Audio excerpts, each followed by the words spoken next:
Stay tuned now for Robert Young, starring in Father Knows Best, which follows this listening reminder.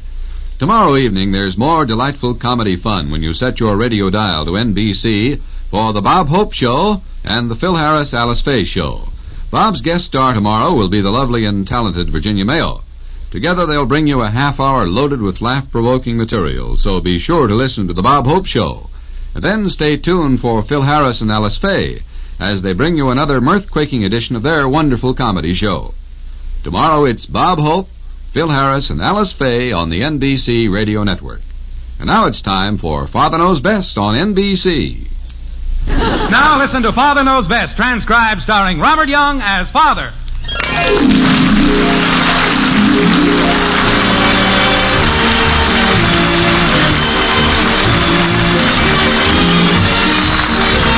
Welcome to Springfield and another half-hour visit with the folks in the white frame house on Maple Street. Sit back and enjoy life with the Andersons. Kathy, Bud, Betty, Margaret, and Jim, as the head of this typical American household, again sets out to prove that Father knows best.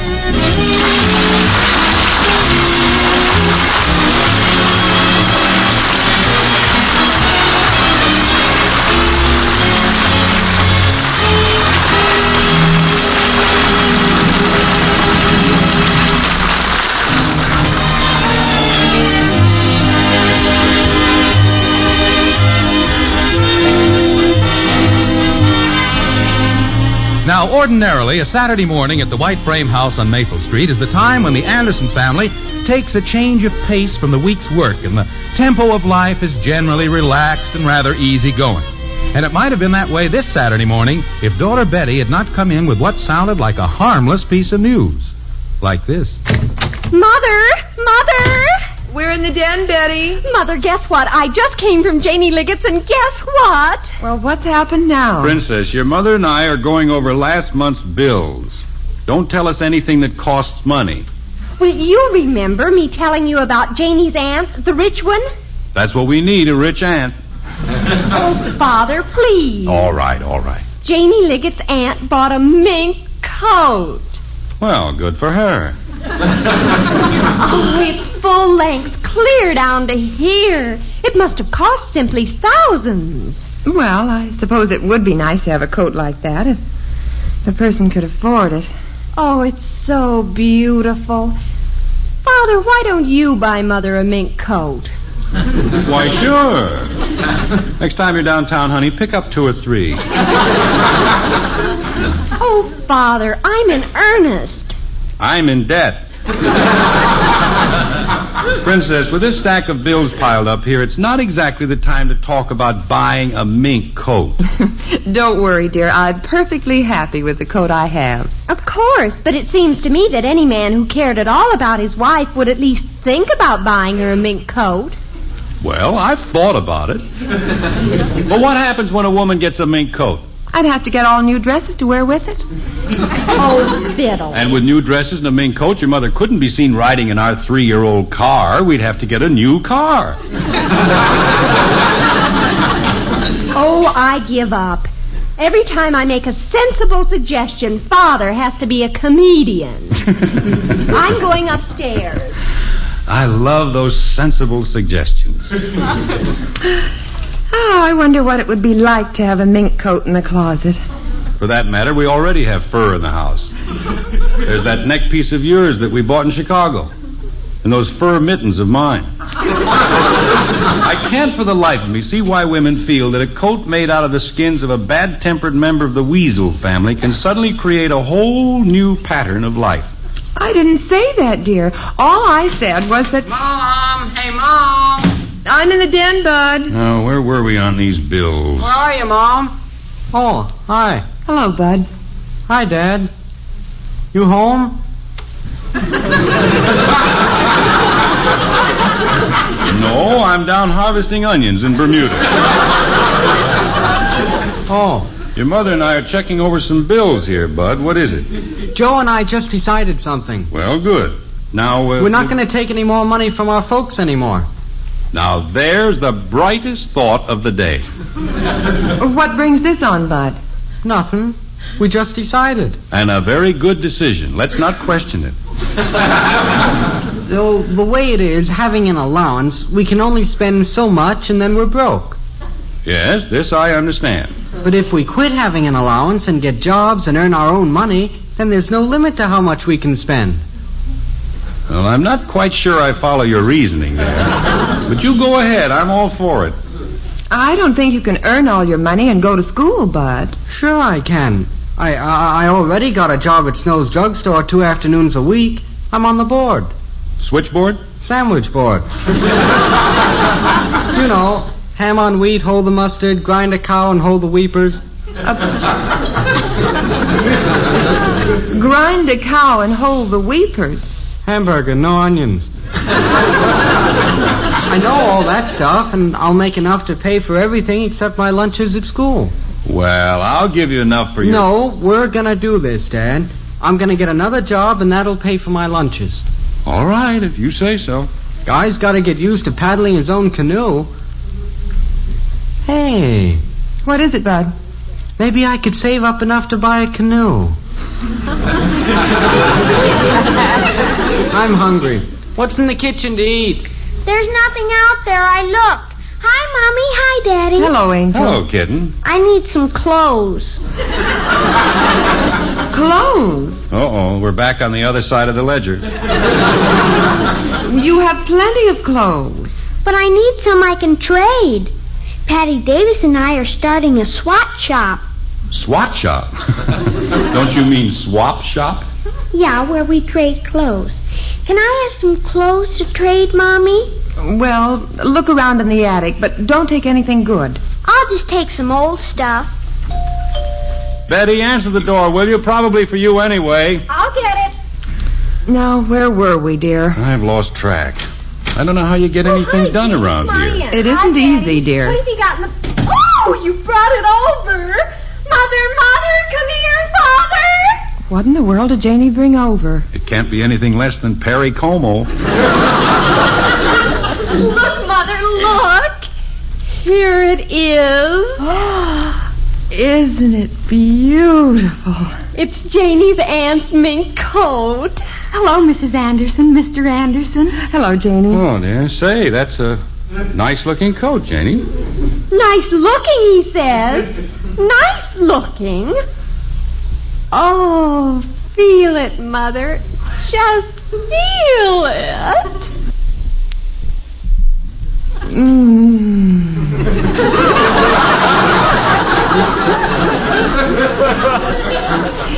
Jim.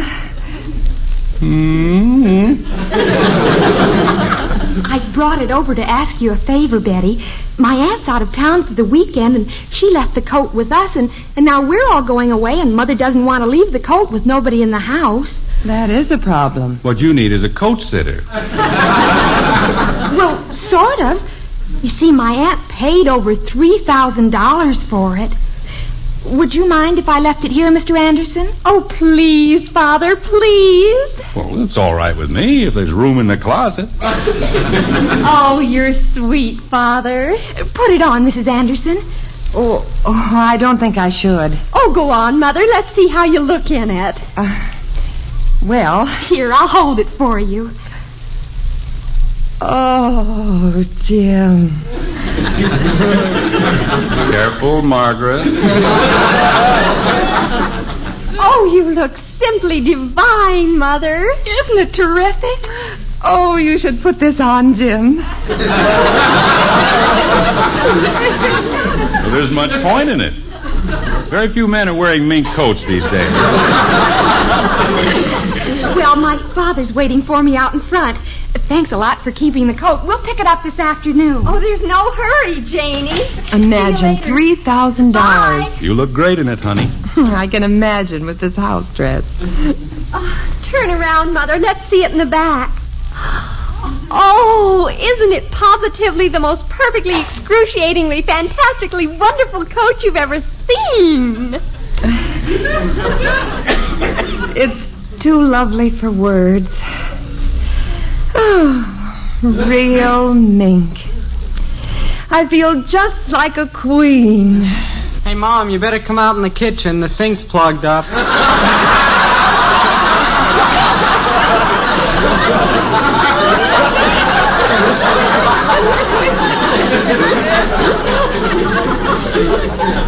Well, that certainly turned my coach into a pumpkin. What you wearing a coat in the house for? Bud, do you know what kind of a coat that is? Some kind of brown fur. That's wild mink. $3,000 worth.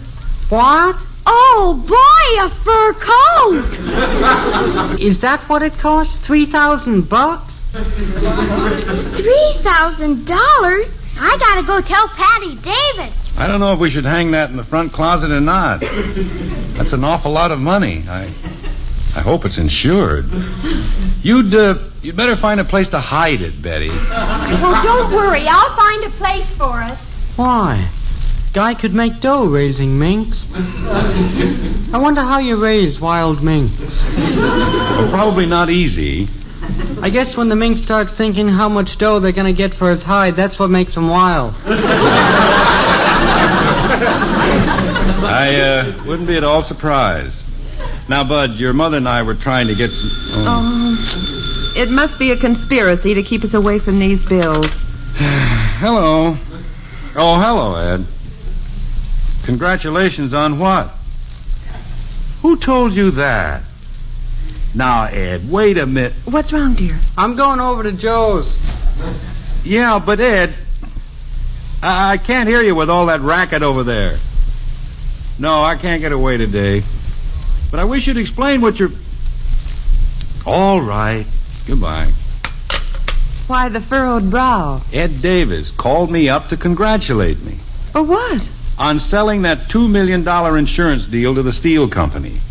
I haven't sold that policy yet, probably never will. I've been working on it for years. Well, what made him think you'd sold it? Search me. He had a bunch of fellows from the downtown businessmen's club over there. Wanted me to play golf with them this afternoon. Do you suppose he was... Ed doesn't drink. If that's Ed calling back, I'm going to...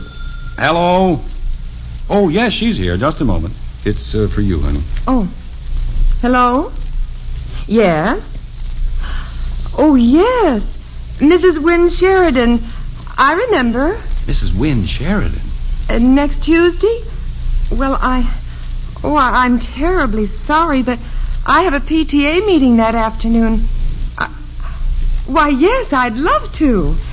Well, thank you so much for calling. Goodbye. Did you say Wynne Sheridan? Now, how do you explain that? I met her just once a long time ago. Now she wants me to come to a bridge luncheon. He's the biggest automobile dealer in town. She's the social leader of Springfield. Why is she calling me all of a sudden? And so sweet on the phone. You'd think I was a member of the royal family. Ed Davis, and now this.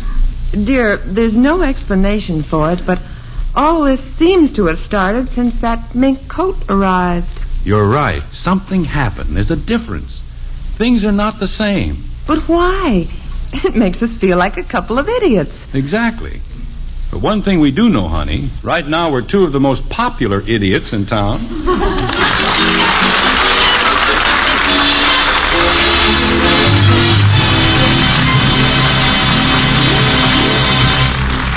Act 2 of Father Knows Best in just a moment. Folks are always trying to think of new ways to make money multiply. It'd be nice if you could just grow your own money, yet there is a way to make money grow, through United States savings bonds. When you invest in United States savings bonds, you get back $4 for every $3 you invest. And savings bonds are one of your best investments because every dollar you lend Uncle Sam helps to ensure our freedom. And freedom for your country means personal security for you. Your savings bonds are more than a dollars and cents investment. They're an investment in a way of life. Show Uncle Sam you believe in him. He'll show you his gratitude with interest. Watch your money grow with United States savings bonds.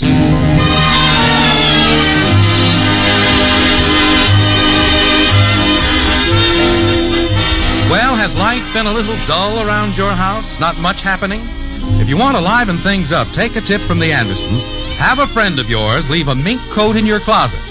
Ever since Betty's friend Janie brought her aunt's very expensive mink coat to the Andersons for safekeeping, Margaret and Jim have been flooded with invitations and favors from people who a few hours ago were almost total strangers. How do Jim and Margaret feel about all this? Well, they don't understand it. They like it. Oh, this is perfect, Jim. Next Friday, we're invited to the Carmichaels for dinner and the symphony afterward. When did that come? Just now, while you were out in the kitchen. Messenger brought it. Carmichael. I've met him. He owns the big music store downtown. Dear, I'll just have to buy a new dress to wear. Well, sure, go ahead. Possibly a pair of slippers. My gold ones are almost worn out. Well, okay. I think it's simply too utterly exciting the way things are happening to you and Mother. What's the score so far? Well, 9 invitations, 2 boxes of candy, and 1 electric rotisserie. Where'd the rotisserie come from? A man brought it. From the Acme Appliance Company. Insisted on leaving it for me to try out. No obligation and all that. Well, you see, Father, life is different when you have a mink coat. But we don't have a mink coat. We're just sitting with one. Anyway, it doesn't explain our sudden popularity. Well, why question it? Who's questioning it? Gee, I wish I could think of a real good place to hide the coat. Every place I put it, I ask myself, where would I look for a mink coat if I knew one was hidden? And that's always the place. Yes. Well... Jim, a car just drove in the driveway. Look through the window here. Oh. Wow, who do we know who drives a car like that? You'd better go out and see who it is, dear. He must have the wrong house. Oh, I didn't know they made cars that long. What a dream. Can't you picture yourself driving down the street in that? One person couldn't operate it. You'd have to have a crew. The man seems to be arguing with Father about something. What in the world? The man's leaving, getting into another car. Here comes Father. We'll find out what it's all about. Jim, what in the This world... is carrying it too far. We've got to do something about this. What's the matter? That Sultan's chariot out there. Nothing I could say had the slightest effect. The fellow insisted that we take it. Oh, no. Really, Father? Drive it, he said. Try it out. Keep it as long as you like. He wouldn't take no for an answer. Who sent it out? Somebody at the Wynn Sheridan. And Mrs. Wynn Sheridan called me, remember? Margaret, the fog is beginning to lift. I think the light is beginning to filter through. Hey, who parked that gold-plated rocket ship in our driveway? Wynn Sheridan belongs to the Downtown Businessmen's Club. He must have been over at Ed Davis's when Ed called to congratulate me on selling that fabulous policy that I didn't sell. Where did that millionaire's hot rod come from? That bunch of businessmen flashed the word around town that we had hit the jackpot, rolling in money. But who told the businessman? It must have been Ed Davis. Who told Ed Davis? Who owns the boss? Just listen, Bud, and you'll get the whole thing. I've been listening, and I haven't got anything yet. Well, no one could have told Ed that I sold that policy. He must have jumped to the conclusion from... Wait a minute. Where is Kathy? Look no further, dear. The solution has arrived. You call me Daddy? Kitten, what did you tell Mr. Davis? I told him we had a mink coat at our house that it cost $3,000. Well, there you have it. That explains everything. Did I tell something I shouldn't have, Daddy? No, Kitten, you just didn't tell quite enough. Principally that the $3,000 coat was not ours. Oh, yeah. Forgot that. Oh, I can't figure what you're talking about. I'm going down and see about a job. I'll go back and tell Mr. Davis. I got some clothes to trade with Patty anyway. Of all the silly things. What are you going to do with the car and all those things? Oh, we'll send them all back. Father, look out the window. Oh, for Pete's sake, what are they bringing in now? You'd better open the door, dear. I tell you, there's never a dull moment with a mink coat around. What in the world are those men carrying? Yes? Mr. Anderson, Yes? delivery from the Carmichael Music Company. Well, you'll have to take it back, my friend. There's been a little mistake. You, Mr. Anderson? Yes? No mistake. Bring it in, boys. But we didn't order anything from the Carmichael Music Company. I don't know anything about the orders. We just deliver. Where do you want this? Well, what is it? Combination radio, television, phonograph, and barbecue. And high fidelity. The room isn't big enough for it. I don't make the rooms, miss. We just deliver. Well, you can't stand there holding it. Oh, you're so right. You'd better put it down here in the living room. Hey, why they send a thing like this out on free trial, I'll never know. You know how much this thing cost, Mr. Anderson? Well, no. $1,750. That's without the charcoal. 1,700? You must be loaded. Goodbye. Well, what do we do with it? Well, what can we do with it? Hook it up. Play it. We may as well enjoy all these things. They were forced on us. If they insist that we take a free trial, okay, we'll take it. Well, before I do anything else, I've got to find a place to put that coat. Imagine us with a new car, a block long, and a $1,700 radio. Oh, what can we do about it, honey? The things are here. We're not out anything. Let's have fun. Oh, no, not again. Look out the window, honey. If they're carrying something or driving something, we'll turn out the lights and hide. No, as far as I can see, it's just a man with a briefcase. Well, let him in. The worst we can get is a free trial on a briefcase. Whatever it is, dear, just explain to him. Yes, sir, what can I do for you? Mr. Anderson? Yes? I'm from the tax collector's office. Tax collector? May I come in? Why, yes, but... Thank you. Clausen is my name. Here's my card. Oh. Well, that is... I was sent out to reappraise your personal property. Come into the living room. Thank you. This is, Mrs. Anderson, Mr. Clausen. How do you do? How do you do? Did I hear you say you were from the tax collector's office? That is correct. Our office understands there has been, shall we say, a considerable improvement in your financial status. Well, I'm afraid you made the trip out here for nothing, Mr. Clausen. The story about our financial improvements was just one of those rumors. No truth to it at all. Absolutely none. It all started with the silliest sort of mistake. That car in your driveway, it's new, isn't it? Yes, worth, as it stands, about $6,000. $6,000? The tax on that would be... No, wait. That car isn't ours. They sent it out on approval. Well, it will be yours after you buy it. It's all the same to us. But we're not going to buy it. Then why did you have it sent out? We didn't have it sent out. Someone just drove a $6,000 car into your driveway and left it?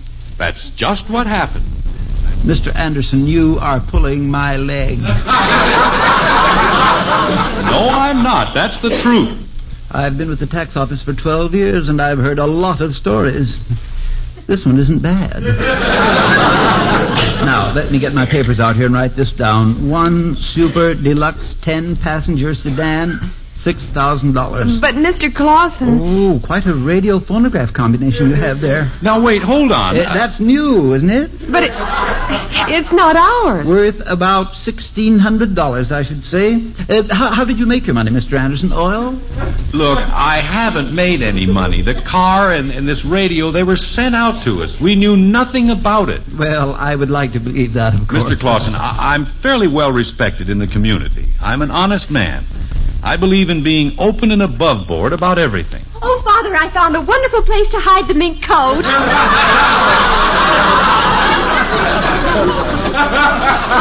Hide the mink coat? Oh, no.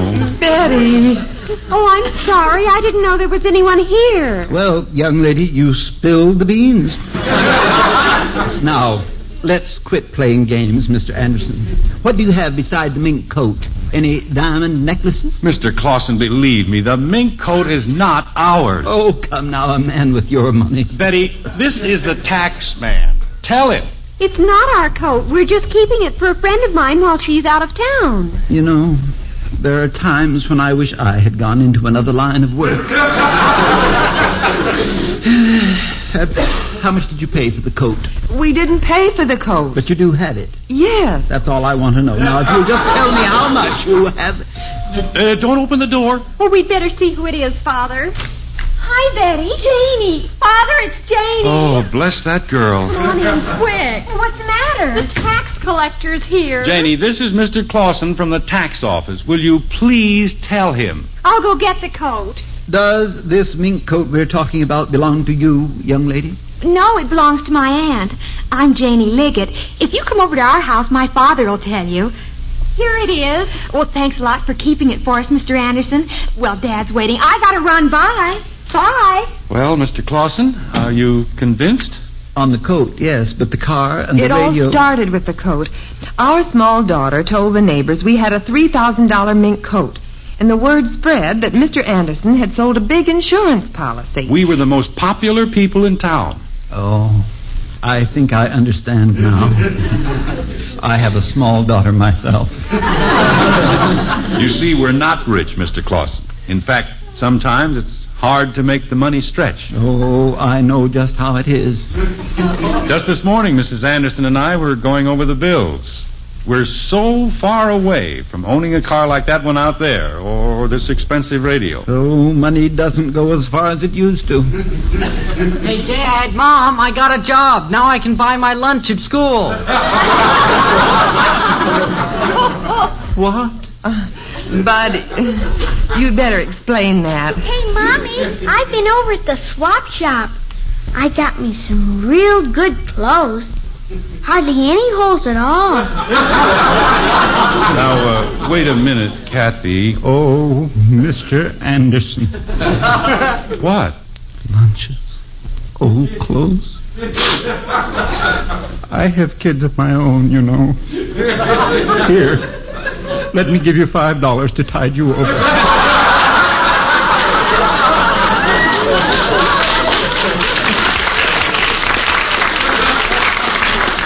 It's not as bad as it looks, Mr. Clausen. You keep the $5. Someday you may want to buy your wife a mink coat.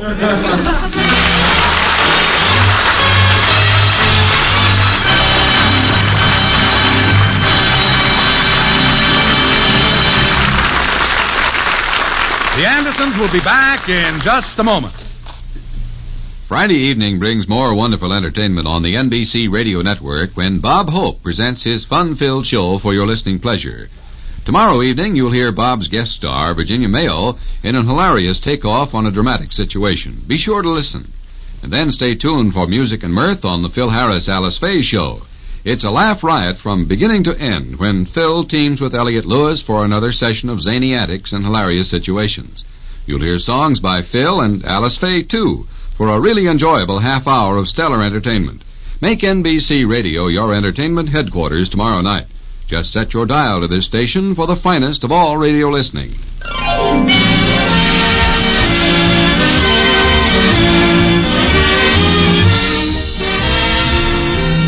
Well, it's the end of a busy Saturday at the White Frame House on Maple Street.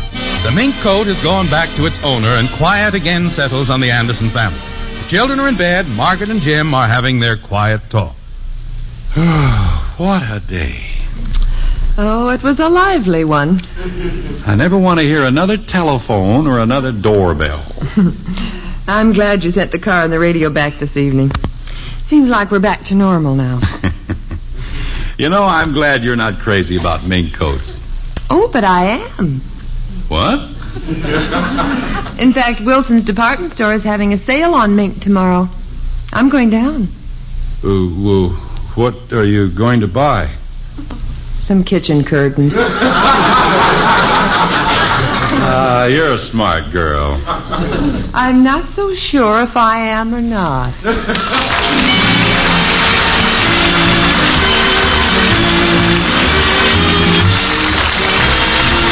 Join us again next week when we'll be back with Father Knows Best, starring Robert Young as Jim Anderson.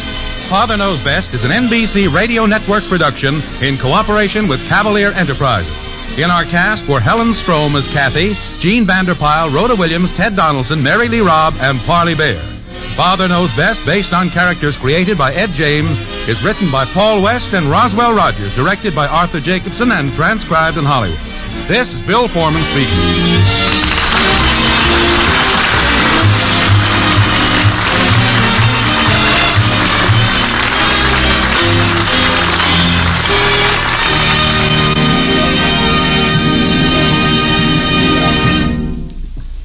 Tonight played Truth or Consequences on the NBC Radio Network.